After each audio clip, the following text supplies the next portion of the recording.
Bonjour la Réunion, malgré les pas faciles tous les jours, mais j'espère que vous allez bien et que vous continuez à bien rester votre case. Avec cette épidémie, il faut que nous pensions à protéger à nous et à protéger toutes les personnes que l'on a autour de nous. Et pour ça, aujourd'hui, nous propose à Zot d'apprendre à fabriquer un masque. Et les conseils, nous l'a tiré sur le guide de la FNOR, c'est ça qui définit les normes en France.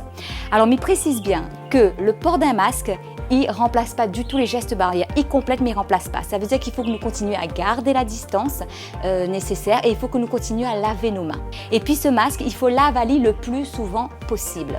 Pour la fabrication du masque, mais rassure Azot n'est pas couturière non plus, eh bien nous l'avons parti rencontrer Françoise, notre conseillère technique en couture, qui va montrer à nous aujourd'hui depuis chez Zot comment il fait le masque. Bonjour Françoise, vous allez bien? Bonjour Marie-Alice, ça va? Bon, très bien. Paré? Allez, paré. Alors de quoi nous avons besoin? Alors, on a besoin d'une machine à coudre, d'un patron que tu peux télécharger sur le site de la DIR, du tissu, de l'élastique, des bons ciseaux, des épingles, un stylo et un fer à repasser. Alors, on a tout mon matériel. Par quoi nous commence? Par découper le tissu.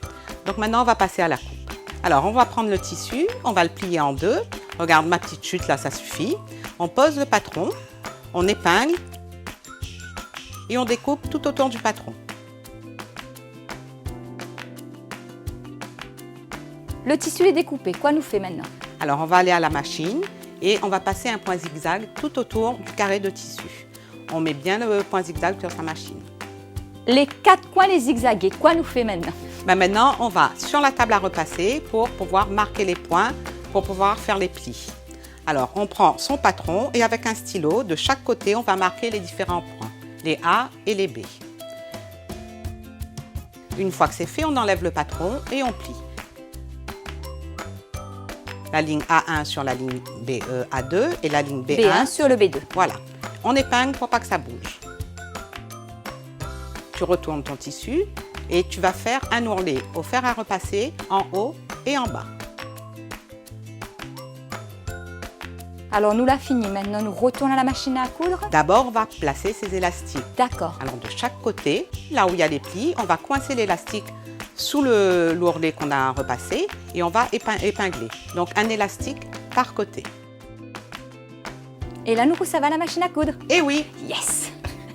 Alors là, on va coudre tout autour en faisant bien attention pour bien fixer les élastiques, de faire des points d'arrêt. Ça veut dire aller en arrière, en avant, en arrière, au moins 3-4 fois.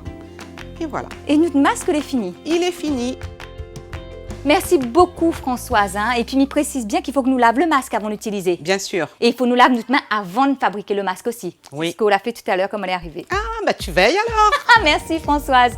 Si vous avez un point d'élastique, vous pouvez utiliser du fil Trafilo. Et comme pour les élastiques, c'est 2 morceaux de 20 cm. Sinon, on a aussi la possibilité d'utiliser de coudre directement 2 bandes de tissu. Bon, mais j'espère que vous avez tout bien compris comme moi. Sinon, vous pouvez retrouver toutes les informations complémentaires sur le site de la DIR, www.adir.re.